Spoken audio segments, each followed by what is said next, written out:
का जो सकल हिंदू सम्मेलन है यह एक उत्सव नहीं है, यह एक आवश्यकता है, क्योंकि राष्ट्र के निर्माण के लिए, समाज के निर्माण के लिए हम हिंदुओं को एक होना होगा। आज हिंदू एकता कोई विकल्प नहीं है, हमारे अस्तित्व की अनिवार्यता बन चुकी है। हमें मतभेदों को त्याग कर, स्वाभिमान को शस्त्र बनाकर, राष्ट्र को सर्वोपरि मानकर एकजुट होना होगा।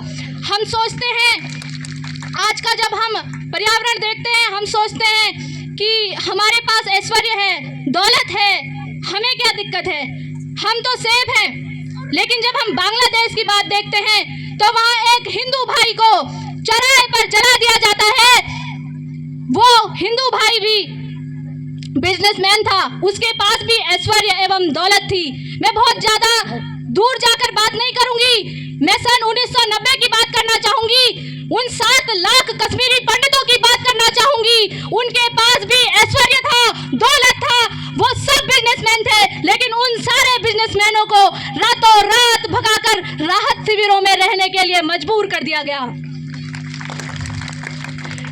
मैं जब आज इस हिंदू सकल सम्मेलन में आप सबके समक्ष अपने विचार रख रही हूँ तो मुझे एक टॉपिक मिला है कि पंच परिवर्तन में नारी की क्या भूमिका होनी चाहिए। मैं आपको बता देना चाहती हूँ कि जब भारत में संकट छाया है तो उसकी सफलता की जो धुरी बनी है वो नारी ही बनी है। जब भी भारत ने स्वयं को संकट से बाहर निकाला है तब तक नारी शक्ति ही परिवर्तन की धुरी बनी है। मुझे एक कविता याद आती है, नारी तुम केवल श्रद्धा हो विश्वास रजत नग पगतल में, तुम पीयूष स्रोत सी बहा करो जीवन के सुंदर समतल में। श्रद्धा नहीं हो केवल योद्धा हो रण के थल में, तुम प्रेरणा हो सबकी कल याज या की कल में। हर शह की तुम ताकत हो, ममता की तुम हो डोरी, चट्टान सी प्रबल हो, रेशम सी तुम हो डोरी। निर्मित है तुमसे सृष्टि, प्रश्नों में तुम ही हल में, तुम प्रेरणा हो सबकी कल याज या की कल में। जब मुझे ध्यान आता है कि मैं नारी शक्ति की बात करती हूँ तो मुझे यह भी ध्यान आता है कि विश्व के कुछ षड्यंत्रकारियों ने नैरेटिव चला करके एक विमर्श स्थापित किया और उन्होंने दिखाया कि यहाँ की महिलाएं शोषित हैं, पीड़ित हैं। हम सबको उन्हें जवाब देना होगा कि अगर हमारे समाज की महिलाएं शोषित हैं, पीड़ित हैं, तो 1857 के स्वतंत्रता संग्राम में अपने पुत्र को पीठ में बांध कर उन शत्रुओं को धूल चटाने वाली महारानी लक्ष्मीबाई कौन थी। मुझे ध्यान में आता है कि हम अपनी सभ्यता भूल चुके हैं। हम भूल चुके हैं रानी लक्ष्मीबाई कौन थी, हम भूल चुके हैं रानी अहिल्याबाई कौन थी। हमें मदर टेरेसा तो याद है, हमें रानी अहिल्याबाई, रानी कर्णावती, रानी अबक्का, गार्गी, अपाला, लोपामुद्रा याद नहीं है, क्योंकि यह एक नैरेटिव बनाकर हमारे इतिहास को छेड़कर इस कृत्य को अंजाम दिया गया है। मुझे ध्यान में आता है कि हम इस गढ़वाल की भूमि पर हैं तो यहाँ की एक प्रसिद्ध रानी रही है रानी कर्णावती। जब मुगलों ने गढ़वाल के ऊपर बुरी दृष्टि डाली तो रानी कर्णावती ने शिवपुरी से आगे उन्हें बढ़ने नहीं दिया और पूरी मुगल सेना के नाक कटवाकर उन्हें दिल्ली भेज दिया। इसलिए उन्हें नकटी रानी के नाम से भी जाना जाता है, लेकिन हम अपने इतिहास पर गर्व करने के लिए बहुत दूर हैं। आज पश्चिमी संस्कृति हम पे हावी होती जा रही है। हम जब अपने परिवार में भी बैठते हैं तो हम इंस्टाग्राम की रील्स ज्यादा देखते हैं, हम आपस में बातचीत करना जरूरी नहीं समझते। लेकिन मेरे सामने मेरी मातृशक्ति बैठी है। जब मातृशक्ति अपनी पीढ़ी को संस्कार देती है तो वो रानी जीजाबाई जैसी, माँ जीजाबाई जैसा संस्कार देती है कि एक पुत्र छत्रपति शिवाजी महाराज के नाम से जाना जाता है। जब महिला सामाजिक समरसता के नाम पर अपनी पुत्रियों को संस्कार देती है तो वह सिखाती है कि जो सामने व्यक्ति है वो कोई जाति का नहीं है, वो किसी वर्ण का नहीं है, वो किसी क्षेत्र का नहीं है, वह इंसान है और उसमें भी इंसानियत है।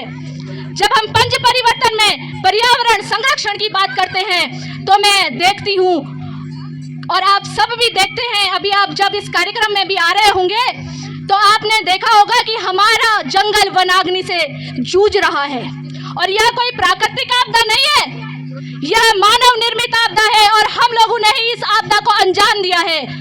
तो मुझे ध्यान में आता है कि उत्तराखंड वह भूमि है जो पर्यावरण संरक्षण के लिए सबसे आगे है। जब महिलाएं वनों की रक्षा करने पर आती हैं तो वो रक्षा सूत्र जैसे आंदोलन को अंजाम देती है, वो पेड़ों पे लिपट जाती है, वो गौरा देवी बन जाती है। वो कहती है कि ये पेड़ हमारा परिवार है और पर्यावरण संरक्षण हमारा प्राथमिक कर्तव्य है। मैं जब पंच परिवर्तन की बात करती हूँ तो मुझे ध्यान में आता है कि जब इस देश को बनाना होगा, जब राष्ट्र निर्माण करना होगा, तो हमें स्वदेशी और आत्मनिर्भर भारत की ओर भी जाना होगा। तो अभी मैं जब मंच से सुन रही थी तो यहाँ पे बहुत से महिला मंगल दल हमारे समक्ष बैठे हुए हैं, स्वयं सहायता समूह हमारे समक्ष बैठे हुए हैं, और देश में ऐसे लाखों करोड़ों महिलाओं के स्वयं सहायता समूह हैं जो देश को स्वदेशी और आत्मनिर्भर भारत की ओर लेके जा रहे हैं। जब मुझे ध्यान आता है नागरिक कर्तव्य और राष्ट्र भाव का, तो हम उस भारत के नागरिक हैं कि जब आतंकवादी धर्म पूछकर गोली मारते हैं, जब आतंकवादी धर्म पूछकर गोली मारते हैं, तो ऑपरेशन सिंदूर के नाम पर उनको सजा भी हमारी महिलाएं ही देती हैं, उन्हें मुंह तोड़ जवाब भी हमारी महिलाएं ही देती हैं। हो सकता है सभी महिलाएं सेना में सेवा ना दे पाए, हो सकता है कि हम सभी देश की सेना में जाकर वहां बॉर्डर पे अपने देश के लिए न्यौछावर न हो पाए, लेकिन एक सबसे बड़ा कर्तव्य है कि हमें इस देश के भीतर ही अपने राष्ट्र भाव को जगाकर इस देश की रक्षा करनी है।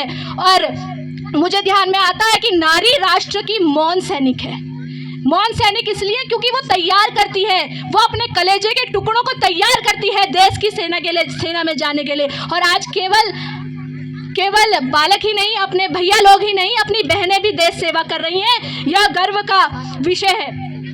पंच परिवर्तन का ये जो ध्येय है, आज हिंदू सम्मेलन का जो ये ध्येय है, यह तभी सफल होगा जब हम नारियां निर्णय लेंगी कि हम लोगों को देश सेवा करनी है।